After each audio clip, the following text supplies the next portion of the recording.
Sabe que nós temos pelo menos 3 desafios, né, na vida cristã. Nós temos pelo menos, de alguma maneira, 3 inimigos, ou 3 desafios. E o primeiro desafio é o pecado que habita em nós, né, a nossa natureza caída. O segundo desafio é o diabo, nosso inimigo, nosso adversário. E o terceiro desafio é o sistema do mundo, é o sistema mundano. Nenhum desses desafios diz respeito a pessoas, mas dizem respeito a sistemas, a espíritos, e são guerras, são desafios que a gente enfrenta no mundo espiritual. Hoje eu quero compartilhar com vocês um desses desafios, que é o desafio da contra a nossa natureza caída. O tema da palavra é derrubando as fortalezas da mente, e nós vamos trabalhar um pouquinho aqui a respeito do que são essas fortalezas, como elas se formam, e como a gente pode derrubá-las em nome de Jesus. 2 Coríntios capítulo 10, verso 3 ao 5. 2 Coríntios capítulo 10, verso 3 ao 5 diz assim: embora sejamos humanos, não lutamos conforme os padrões humanos. Usamos as armas poderosas em Deus, e não as armas do mundo, para derrubar as fortalezas do raciocínio humano e acabar com os falsos argumentos. Destruímos todas as opiniões arrogantes que impedem as pessoas de conhecer a Deus. Levamos cativo todo pensamento rebelde e o ensinamos a obedecer a Cristo. Sabe, essa passagem nesse capítulo 10, Paulo faz uma digressão. Quando você lê as cartas do apóstolo Paulo, geralmente às vezes ele está indo ali falando de um assunto e daqui a pouco abruptamente ele muda para outro assunto. Isso se chama uma digressão, ele começa a falar de outra coisa. E nesse capítulo 10 ele começa a responder algumas pessoas assim, alguns adversários, algumas pessoas que estão incomodando a igreja de Corinto. E ele fala sobre a humildade e a ousadia com que ele lida com a igreja, com os irmãos. E aí ele nos ensina e nos traz a reflexão a respeito dessas fortalezas da mente, desses falsos argumentos, das opiniões arrogantes e dos pensamentos rebeldes. Então ele trabalha 4 pontos que eu quero explicar para vocês aqui, né, para a gente refletir a respeito. E obviamente nesse contexto o apóstolo Paulo está falando especificamente para algumas pessoas, mas esses pontos eles servem para a nossa reflexão. Assim como o salmista disse, né, sonda-me, Senhor, e esquadrinha os meus pensamentos, vê se há em mim algum caminho mau. Então Deus nos chama, o Senhor nos chama, a palavra nos chama a uma reflexão a respeito daquilo que a gente pensa, a respeito daquilo que habita na nossa mente, a respeito dos nossos pensamentos. E o apóstolo Paulo ele aprofunda essa reflexão falando de pontos, de sistemas, de gradações a respeito do pensamento humano. E obviamente às vezes a gente não toma tempo para refletir a respeito dos nossos pensamentos. Talvez até, na verdade, você nunca teve a percepção de que você pode sim pensar a respeito dos seus próprios pensamentos. Da mesma maneira como às vezes a gente ensina os nossos filhos e eles fazem alguma coisa, e às vezes a gente precisa dar uma chacoalhada neles e falar assim: você está pensando naquilo que você fez? Pensa um pouquinho a respeito daquilo que você fez. E geralmente, como crentes em Jesus, a gente é ensinado muito, né, e até as crianças, e também dentro do evangelho, da nossa vida cristã, às vezes a gente é ensinado muito a ordenar comportamentos, né? A gente é assim: cara, você não pode fazer isso, você não pode fazer aquilo, você não pode se comportar dessa maneira. E a gente começa a se comportar bonitinho, a gente começa a se comportar de maneira adequada, de maneira cristã. A gente, nas aparências, a gente começa a se comportar corretamente. Isso não é errado, isso é bom, isso é correto, é isso que a gente deve fazer. Mas às vezes a gente se esquece ou dá pouca importância a respeito dos nossos pensamentos, a respeito de alinhar e ordenar os nossos próprios pensamentos. Talvez porque a gente não refletiu a respeito disso, porque a gente não ouviu, porque a gente não leu a palavra, ou qualquer coisa que seja. Mas o Senhor nos chama a alinhar os nossos pensamentos, não só o nosso comportamento, até porque pensamentos alinhados vão trazer comportamentos alinhados. Mas comportamentos alinhados não necessariamente vão trazer pensamentos alinhados, porque o Senhor faz de dentro para fora. Então o apóstolo Paulo, ele nos ensina a respeito de uma fortaleza. E quando a gente pensa nessa fortaleza, né, e eu quero que você imagine isso, se você fosse construir uma fortaleza, existe um objetivo principal do porquê você construiria uma fortaleza. E é para proteger. Você não constrói uma fortaleza para ser bonita. Você não constrói uma fortaleza para as pessoas verem. Você constrói uma fortaleza para se proteger. Então, quando o apóstolo está falando sobre fortalezas mentais, ele está falando sobre sistemas que nós mesmos criamos para a nossa própria proteção. Obviamente, porque podem ter acontecido algumas coisas na nossa vida que nos trouxeram algum medo, alguma dor, alguma coisa, e aí nós nos movimentamos. E essa fortaleza, o objetivo dela é a nossa proteção, mas essa fortaleza tem uma estrutura, que é o que o apóstolo Paulo decorre. Ela tem uma estrutura, e na estrutura dela, eu separei aqui para você criar uma analogia na sua mente, para sair daqui com isso bem fixado. Ele fala sobre pensamento rebelde, e eu comparo como uma pedra. Ele fala sobre opiniões arrogantes, e eu comparo com a argamassa.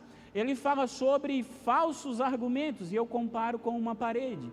E aí, obviamente, a fortaleza já é a própria fortaleza. Ou seja, para você fazer uma fortaleza, você precisa de uma pedra. Não só uma, várias pedras, mas essas pedras precisam de uma argamassa para que isso sustente uma ao lado da outra. Então, os pensamentos são as pedras, as opiniões arrogantes, a arrogância do nosso coração acaba por ser a argamassa que vai ligando essas pedras até construir um falso argumento. Porque uma coisa é um pensamento a respeito de algo, outra coisa é uma elaboração e um argumento que você criou.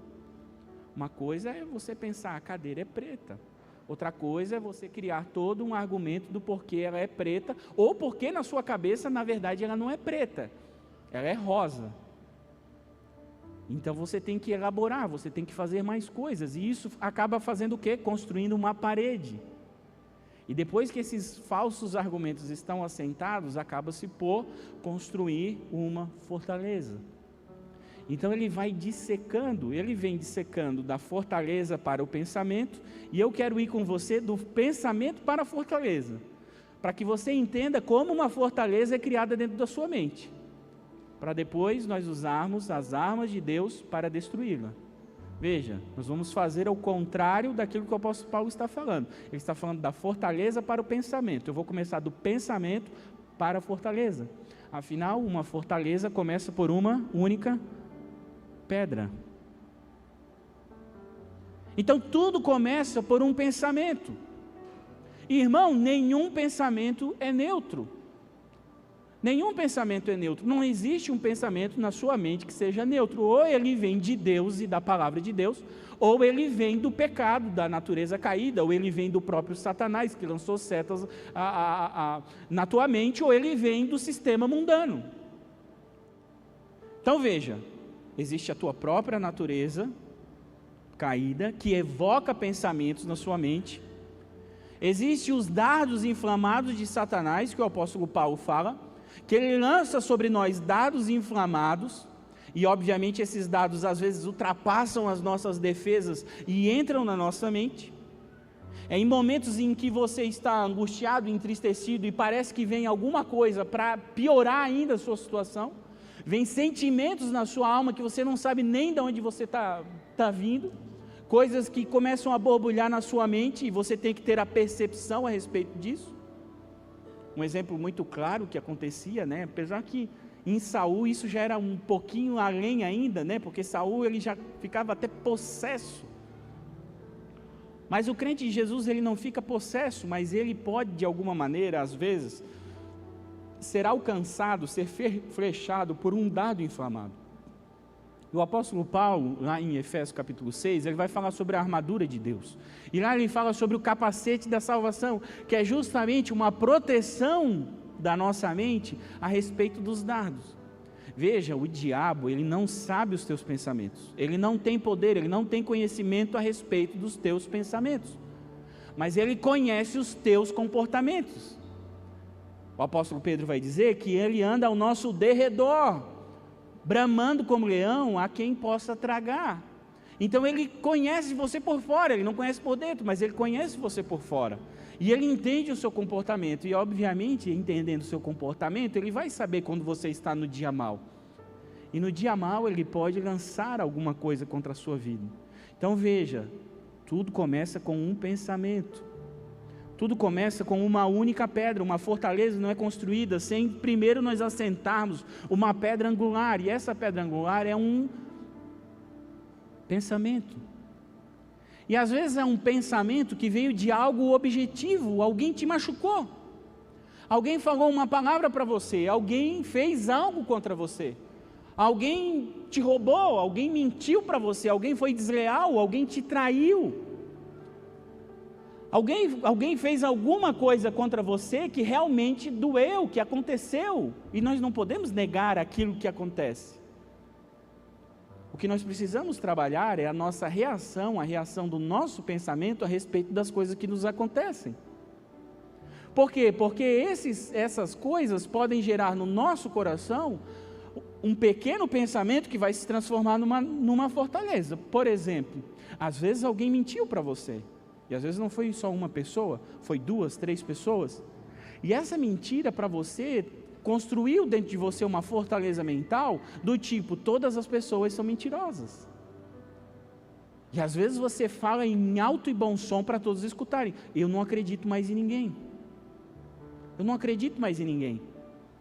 Porque assim, eu confiei no fulano e o fulano me traiu. Eu confiei no ciclano, o ciclano me traiu. Pronto, você juntou 2 pensamentos, 2 pedras, trouxe a argamassa da opinião arrogante e você já está construindo uma parede. Você já tem um argumento, você já elaborou um argumento. Mas tudo começa com um pensamento. E é por isso que nós precisamos proteger e guardar a nossa mente. E aprender a pensar sobre os nossos próprios pensamentos. Por quê? Porque tem pensamento que vem na mente que está muito longe de vir de Deus. E não é porque simplesmente nós somos maus, é porque o nosso coração, ele traz à tona coisas da nossa mente. E você tem que aprender a guerrear com esses pensamentos. Você tem que aprender a repreender esses pensamentos. Às vezes quando a gente fala assim, prega de pensamentos maus, às vezes você leva muito, quem sabe, para o lado da sensualidade, porque a sensualidade parece sempre muito mais pecaminosa. Mas já percebeu, às vezes, quantos pensamentos invejosos a gente tem? Quantos pensamentos orgulhosos ou egoístas passam pela nossa mente? Não quer dizer que a gente se comporte daquela maneira, mas eles passam na nossa mente. Só que a gente deixa eles passarem e a gente não trata, a gente pensa assim, não, eu pensei isso, daqui a pouco eu esqueço, e a gente vai levando a vida, e daqui a pouco ele volta. Por quê? Porque ele não está sendo repreendido, ele não está sendo tratado, você não está pensando sobre ele. Você não está trabalhando sobre ele. Irmão, às vezes vem pensamentos na mente de todas as pessoas. E às vezes tem pensamento que você tem que declarar com a sua boca e repreendê-lo. Você tem que literalmente, como diz a minha filha, aprendeu a falar a palavra literalmente, não sei se é uma modinha dos pré-adolescentes, tudo ela fala literalmente.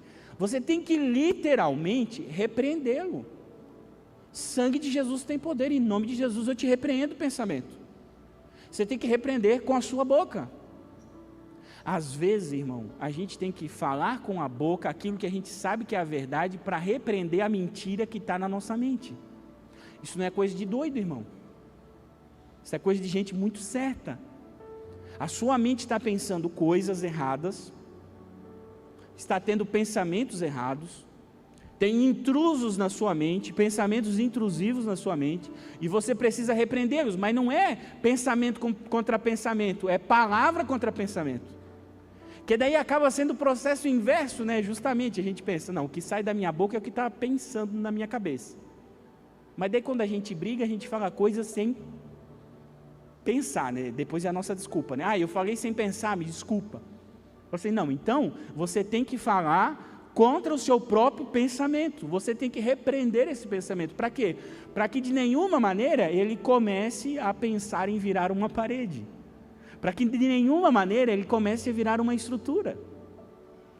E é muito fácil, irmão, alguém passa por você. Vamos usar a igreja, eu gosto de usar a igreja aqui, exemplos da igreja, né? A gente que vem no palco, geralmente acaba sendo conhecido por vocês.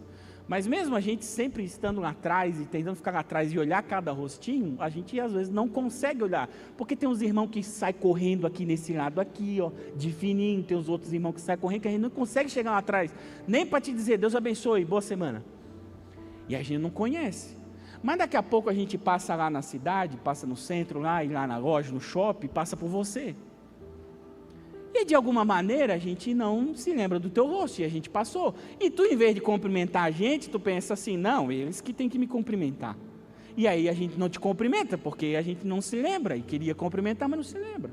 E aí passa por você. E aí você diz, que arrogante. Só porque está lá no palco, só porque tem visibilidade.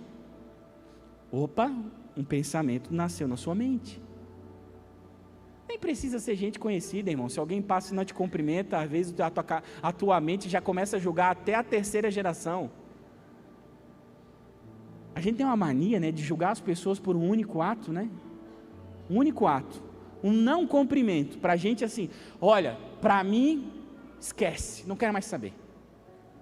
Não cumprimentou, esquece. Não fez isso, não olhou. E a gente julga. Isso é o quê? É um pensamento mínimo. Aí, às vezes, chega outro abençoado do teu lado que teve a mesma experiência. Não precisa a experiência ter sido verdadeira, mas ele teve. Aí tu fala assim, passei lá pelo pastor Neto, passou no shopping, nem me olhou. Ele é um arrogante, ele também já vi no trânsito, ele também nem me olhou. Acabou, irmão. Formação de quadrilha. Acabou, não existe mais.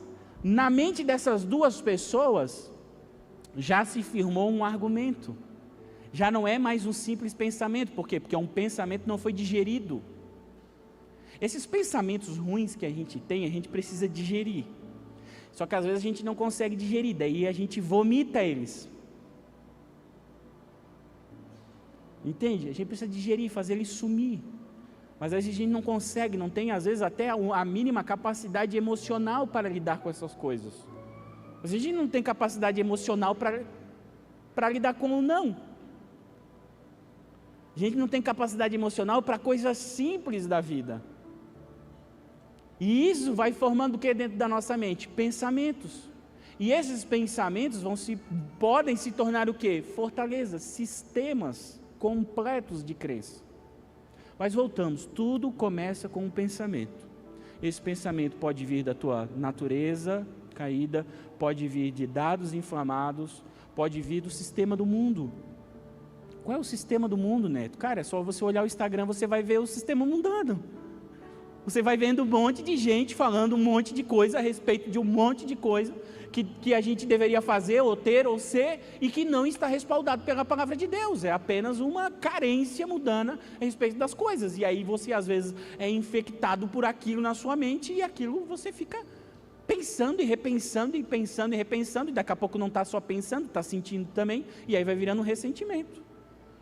E aí a parede vai sendo construída por coisas que você olhou, por coisas que você ouviu, por coisas que você não guardou no seu coração.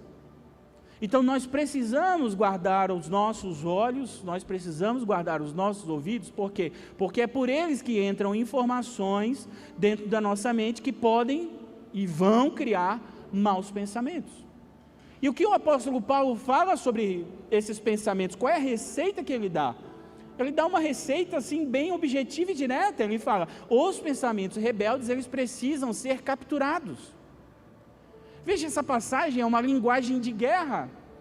Eu vou dizer, nós estamos em guerra. A vida cristã é uma guerra contra o mundo, é uma guerra contra o pecado e é uma guerra contra o diabo.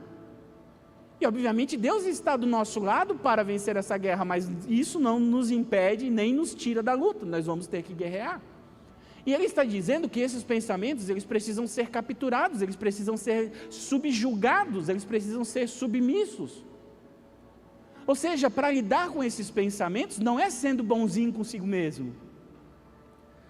Às vezes a gente é tão desconfiado das pessoas, mas a gente tem pouca desconfiança a respeito dos nossos próprios pensamentos. A gente acha que tudo que a gente pensa é o ideal e o correto e o justo e o verdadeiro. Mas quando outras pessoas falam, a gente, não, mas espera aí, vou discernir. Aí a gente traz o nosso lado religioso, né? Fala assim, não, espera aí que eu vou usar o dom do discernimento para ver o que o irmão disse. Já usou o dom do discernimento para os teus próprios pensamentos? Já pensou que o apóstolo Pedro chegou para Jesus e falou assim, não, mestre, tu não precisa morrer, fica tranquilo, não é a tua hora. E Jesus olha para ele e fala assim, ó, para trás de mim, Satanás, porque tu não cogita das coisas do Espírito. Eu sempre fico pensando nessa passagem, eu fico assim, será que eu teria condições emocionais de Jesus olhar para mim e falar assim, para trás de mim, Satanás? Que lambada que esse Pedro levou, cara. Falou assim, ó, Satanás, pô, o homem era crente, Jesus deu as chaves dos céus para ele abrir e fechar, e Jesus olhou para ele e falou assim, ei, tu está sendo usado pelo Satanás agora. Já pensou que às vezes, infelizmente, era uma coisa que não deveria acontecer, mas às vezes a nossa boca pode ser usada por Satanás, como uma flecha para o coração de algum irmão, por causa de pensamentos. Então o apóstolo Paulo está dizendo, ei, os pensamentos eles são rebeldes, e para a rebeldia, você tem que subjugá-los, você tem que capturá-los, você tem que tratar os seus pensamentos, você tem que julgar os seus pensamentos, você tem que discernir os seus pensamentos, e levá-los à obediência de Cristo. Afinal, nós temos a mente de Cristo, nós temos a mente de Cristo. Então nós precisamos levar os nossos pensamentos cativos. O que é isso, Neto? É o que o salmista falou, sonda-me, Senhor, esquadrinha os meus pensamentos. Irmão, o que é esquadrinhar os pensamentos, irmão? É medi-los, é processá-los, é entender o que eu estou pensando e colocar à luz da palavra de Deus, é entregá-los a Jesus. Jesus, eu estou pensando isso. Puxa, Neto, mas aí assim, ó, Jesus já sabe o que eu estou pensando. Não precisa dizer, né? Assim, isso então não precisa falar, então não precisa falar com ele, né? Porque ele já sabe tudo que está na tua cabeça. Mas também não precisa viver, né? Então, porque ele também já sabe tudo que vai acontecer, então vamos para o céu direto, então vamos pedir para Jesus e arrebata nós e acabou. Não, irmão, você tem que ter uma relação com Jesus, e para ter uma relação com Jesus, você tem que deixar ser conhecido, através da sua boca, aquilo que está na sua mente. Por isso que o apóstolo Pedro fala para a gente lançar sobre ele toda a nossa ansiedade. Porque ele vai cumprir tudo aquilo que a gente quer? Não, porque ele tem cuidado da gente. E qual é a minha ansiedade? São os meus anseios, aquilo que eu desejo, aquilo que ocupa os meus pensamentos. Então eu falo para Jesus, para quê? Para que eu seja tratado, para que aquilo que eu pense seja tratado. Às vezes a gente diz, eu não oro mais porque eu não tenho palavras. Não, palavras tu é cheio, irmão. Tu não ora porque tu não entendeu que é uma relação, é uma conversa para falar tudo para ele. Porque na medida em que você vai lançando as suas ansiedades, falando aquilo que você anseia para ele, ele vai tratar o seu coração. Por quê? Porque você está submetendo a ele. Enquanto está na sua mente, não foi submetido a Cristo. É igual pecado, irmão. Quando a gente ora, a gente gosta de pedir perdão no atacado, né? Igual Senhor, perdoa os meus pecados. É no atacado, é todos os pecados. Não, irmão, você tem que pedir no varejo. Senhor, eu estou com um sentimento de inveja, Jesus. O pessoal está tudo, foguete, está tudo assim, crescendo. Eu não estou crescendo, Senhor. Isso está me dando uma angústia, uma inveja. Senhor, tu contei umas mentiras, Senhor. Senhor, eu vi umas coisas que eu não deveria ver. Senhor, eu falei umas coisas que eu não deveria falar. Irmão, é no varejo que você conversa.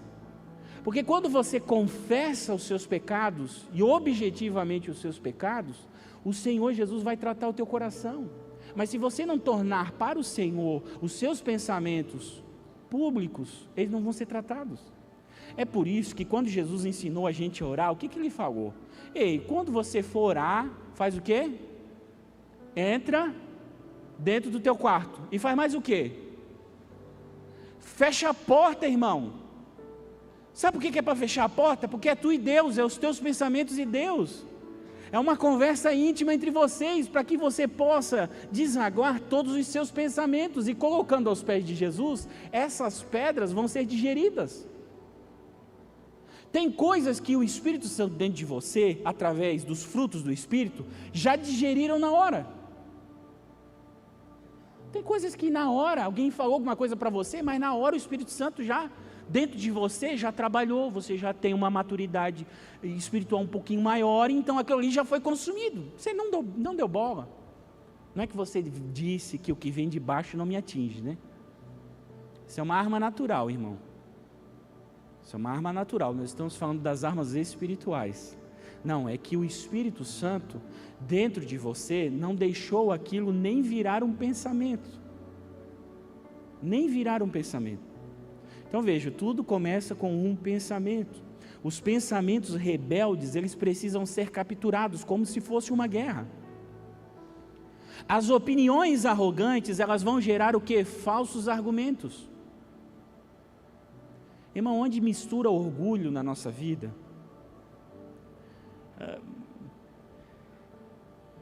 sabe o teimoso? Não pense em ninguém, porque quando a gente pensa em alguém, geralmente é nós. Porque dentro de casa o homem chama a mulher de teimoso e a mulher chama o homem de teimoso, né? Daí no final a gente não sabe quem que é mais teimoso. Mas o que é a teimosia? É a opinião arrogante. É o orgulho do nosso coração, de não ter a mínima desconfiança a respeito daquilo que a gente pensa, e a gente pensa que eu estou certo. Então essa opinião arrogante que a gente tem a respeito das coisas, ela é a argamassa que vai pegando um pensamento com outro pensamento, com outro pensamento, e criando falsos argumentos. Esses falsos argumentos, em outra tradução, vai ser chamado de sofisma. Sofismas são falsas verdades, que no tempo da Grécia existiam os sofistas, que eram uma linha filosófica que trabalhava criando falsas verdades, ilusões, falsas verdades, e eles defendiam isso. E no mundo, na cultura do mundo, no sistema do mundo, as pessoas falam, elas não falam assim, cada um tem a sua verdade. Por quê? Porque eles vão criando fortalezas para si, e cada fortaleza é uma verdade que você vai guardando dentro de você, mas na verdade, boa frase, na verdade não é uma verdade, é um sofisma, é um falso argumento, é uma falsa verdade, tem a aparência de verdade, mas não é, e isso obviamente é diabólico, porque o diabo ao tentar Jesus, ele usou a palavra, e ele criou um sofisma, ou seja, uma falsa verdade, algo que tinha uma aparência de verdade, mas na verdade não era verdade. Então as opiniões da nossa arrogância, do orgulho do nosso coração, da teimosia, e sabe como que a Bíblia chama teimosia? No Velho Testamento a Bíblia chama teimosia de dura cerviz. Às vezes você vê essa expressão, né, porque é da cervical, que eram pessoas que não se dobram, que eles têm a cerviz dura, eles não se humilham, eles não ouvem, eles não estão atentos a outras pessoas, a outras opiniões, eles não abrem o coração para o novo, para aquilo que o Senhor quer falar. Quando Estevão está sendo apedrejado, ele fala: ei, homens, varões, vocês sempre resistiam ao Espírito, vocês sempre resistiram ao Espírito, assim como os vossos pais. Porque eram homens de dura cerviz, que não se inclinavam, eram homens religiosos, cheios de religiosidade, e a religiosidade é em si um sofisma que a gente cria. Por quê? Porque às vezes a gente justifica fortalezas da nossa mente de maneira religiosa. O fariseu, vou dar um exemplo bíblico, depois eu dou um exemplo para nós aqui. O fariseu, Jesus ele repreende os fariseus, porque os fariseus pegavam o dinheiro que era para dar para o pai e para a mãe, para sustentar o pai e a mãe que estavam necessitados, e eles chamavam esse dinheiro de corbã e entregavam no templo. Para não entregar outros dinheiros, eles pegavam a parte que era para o pai, para dar o pai e para a mãe, e entregavam no templo. Eles estavam fazendo uma coisa aparentemente boa, que era entregar ao templo, mas eles estavam esquecendo do pai e da mãe. O Paulo vai dizer que quem esquece da família é pior do que o descrente. E Jesus repreende eles por fazer isso. Eles estavam numa suposta religiosidade, num sofisma, numa falsa verdade. Irmão, uma mentira. Deixa eu explicar uma coisa aqui. Que às vezes você fala assim, Neto, está falando palavras difíceis. É porque assim, uma mentira é uma mentira, você não precisa discernir. É uma mentira. Se eu falar para você assim, eu não sou obeso, é uma mentira. É só você ir comigo na balança que você vai perceber que eu sou. Então é uma mentira, não tem uma cara de verdade. Um sofisma, um falso argumento é algo que tem a aparência de verdade. Então é muito pior, porque quando você olha, você pensa, não, é uma verdade, é um bom argumento. Então o argumento dos fariseus é, eu vou pegar o dinheiro que era para cuidar do meu pai e da minha mãe e vou dar na igreja. Fala assim, não, tu tem que dar o dinheiro da igreja, mas tu não pode esquecer do teu pai e da tua mãe, tu tem que fazer os dois.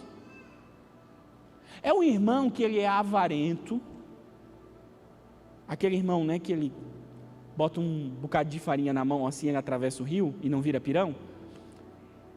Ele é avarento, mas quando você vai conversar com ele, ele vai falar assim, não, isso não é avareza, isso é economia, porque eu sou econômico, eu tenho uma unção de José, eu estou pensando nas vacas magras, as vacas magras nunca chegam, irmão, o celeiro já está cheio, a vaca magra não chega, e ele fala assim, não, mas é que tem que pensar no futuro, é sabedoria, não, irmão, é avareza, está criando uma fortaleza mental, aparentemente uma fortaleza bonita, com uma falsa virtude.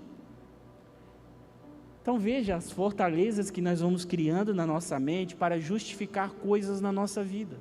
Existem as fortalezas que nós criamos por causa de traumas, por causa de dor, por causa de cansaço, porque a gente foi ferido mesmo, mas existem as fortalezas que nós criamos para justificar coisas erradas na nossa vida, para justificar pecados que até a gente sabe que são pecados, mas a gente vai dando o nosso jeitinho. Então essas opiniões arrogantes que o apóstolo Paulo está falando, elas vão ser a argamassa dos pensamentos para virar falsos argumentos. E daqui a pouco a gente está cheio de falso argumento. E esses falsos argumentos vão fazer o quê? Vão criar fortalezas. Irmão, fortaleza mental é um sistema de crença dentro da tua mente, que você não precisa mais pensar para responder. Quando uma fortaleza se cria na sua mente, você não elabora mais. A pessoa faz uma pergunta para você e você já responde na hora. Você não tem espaço para pensar. Por quê? Porque é uma fortaleza. Isso aqui eu não faço. Pronto. Ah, por que tu não faz? Não, eu não faço.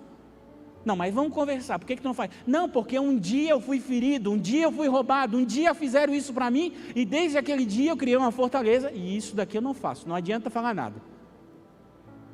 Eu não quero nem pensar, eu não quero fazer a conta. O meu sistema de pensar, eu nem estou raciocinando. Eu já tenho uma resposta imediata para dar, por quê? Porque já firmou na minha mente. E isso não diz respeito, irmão, só a relacionamentos, as relações que a gente tem. Dizem respeito a coisas que a gente faz. Tanto boas como ruins, diz respeito à construção. Às vezes você faliu uma empresa. E aquela falência gerou uma dor em você e você construiu uma fortaleza do tipo, eu nunca mais vou fazer uma empresa. Por quê? Porque se eu não fizer uma empresa, eu nunca mais vou ter a oportunidade de falir. E aí eu nunca mais vou ter a mesma dor. Ou seja, eu estou me protegendo. Eu nunca mais vou ter um relacionamento. Porque eu tive um relacionamento abusivo que me feriu. E se eu tiver outro relacionamento, vai acontecer a mesma coisa. Então eu vou me proteger dentro da minha fortaleza. Mas Neto, qual é o problema disso? O problema é que tu não vai experimentar a vontade de Deus enquanto as fortalezas estiverem erguidas na tua mente. As coisas abundantes de Deus para a tua vida não vão prosperar no teu coração, por quê? Porque as fortalezas da proteção que você está tendo, estão te impedindo de ver o que Deus quer fazer na sua vida. Elas já definiram aquilo que você quer ou não quer, então não há espaço nem para elaborar um pensamento, ou pensar, ou discernir aquilo que o Senhor quer para a sua vida. Não, se o Senhor quiser isso daqui, eu quero, mas isso aqui não. E às vezes a gente tenta até ser assim, crente no sentido de Deus manda A, mas a gente vai fazer B. B é uma coisa boa, é um negócio que é de Deus até, vou ajudar os pobres, Deus mandou eu vir para cá, e mandou eu fazer isso daqui, mas eu não quero fazer isso ali, porque tem uma fortaleza mental que me impede desse chamado. E aí eu digo, não, mas eu vou fazer isso daqui eu aceito. Aqui não dói, aqui eu aceito. Mano, mas Deus está te chamando para lá. E aí você está em quê? Em rebeldia, você está em desobediência, porque uma fortaleza para se proteger vai acabar te levando no lugar da rebeldia. Então o apóstolo Paulo vai dizer, pensamentos rebeldes. Rebeldia por quê? Porque você não levou cativo os pensamentos à obediência de Cristo. Geralmente, em muitas áreas da nossa vida, o Senhor vai nos pedir coisas e vai nos mandar coisas que confrontam fortalezas da nossa mente. E não é como se a gente conseguisse ser livre completamente de fortalezas. Existem várias fortalezas, vários sistemas, várias crenças. E é óbvio, irmão, assim, quando você for na terapia, a terapia vai chamar isso de um sistema de crenças. Quando você for no coaching, o coach vai dizer que é o teu mindset. E ele vai dizer que esse mindset precisa ser reprogramado. Quando você for para a neurociência vai dizer que isso é um hábito, são automatizações da sua mente. Mas nem a terapia, nem o coaching, nem a neurociência vão conseguir derrubar essa fortaleza. Porque o apóstolo Paulo está dizendo que essa fortaleza precisa de armas espirituais. Nós não podemos lidar com armas humanas para coisas que são espirituais. Então elas têm até uma aparência, Neto, eu vou parar de fazer terapia. Não pare de fazer terapia, mas entenda que essas fortalezas, elas só podem ser derrubadas, demolidas com armas espirituais, senão o quê? Elas podem até ser, você vai na terapia, e o que a terapeuta, se ela não for cristã e eventualmente também ela nem tem essa liberdade de acordo com o conselho para te falar, mas então ela vai dizer assim, vamos ressignificar isso aqui. Está vendo essa fortaleza que você criou porque um dia alguém errou contra você? Pega essa fortaleza aqui e ressignifica ela. Vamos tentar olhar com outros olhos para essa fortaleza? Ela não vai dizer para te derrubar essa fortaleza. Ela vai dizer assim, vamos ressignificar. O coach vai olhar para ti, vai olhar para essa fortaleza e vai ver assim, cara, a gente precisa fazer alguma coisa útil com essa fortaleza, não dá para deixar ela aí. Nós não conseguimos derrubar, então vamos programar essa fortaleza, vamos reprogramar essa fortaleza, vamos instalar um chip, vamos instalar um drive. Vamos instalar um drive nessa fortaleza, de maneira que ela seja útil, de maneira que ela te leve a algum tipo de performance. E aí você vai ver no mundo, gente que sacrifica o casamento pela empresa.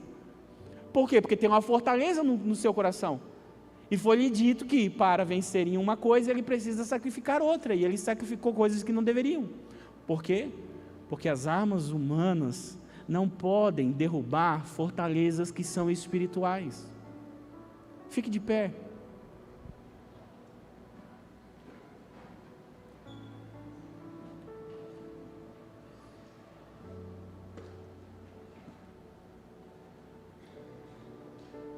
Fortalezas devem ser derrubadas. Não há outro jeito, não há outra maneira de você vencer coisas na sua mente, que não seja deixando Cristo, que não seja a palavra de Deus, o poder de Deus para derrubar essas coisas da sua mente. A gente cantou maravilhosamente hoje, sem ti eu não tenho nada, sem ti eu não sou nada.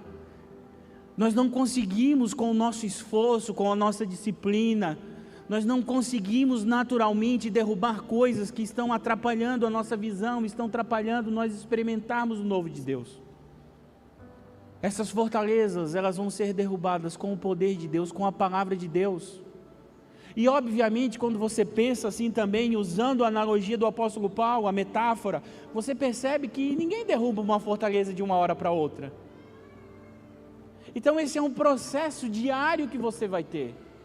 Esse é um processo diário de obtenção, de leitura da palavra, de busca da palavra, de oração, de confissão ao Senhor das angústias da sua alma, dos seus pecados, e você vai confessando e vai falando para Ele, e Ele vai te ouvindo, e Ele vai trabalhando na tua mente, no teu coração, nos teus pensamentos.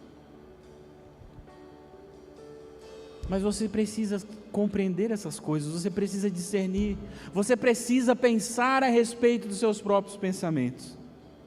Então hoje o Senhor quer iluminar o seu coração, para que você comece um processo, para que você inicie o processo de muitas fortalezas, coisas que até você já tem discernimento, percepções que você já tem a respeito da sua própria mente, que você não consegue, que alguém em conversa já te disse isso, já abriu o teu coração, que você é aberto, mas você ainda não compreendeu. Você vai derramar diante do Senhor, você vai colocar diante do Senhor, você vai dizer para o Senhor, você vai dizer as coisas que estão na sua mente, os pecados que habitam a sua mente, os desejos do seu coração, você vai falar para Ele.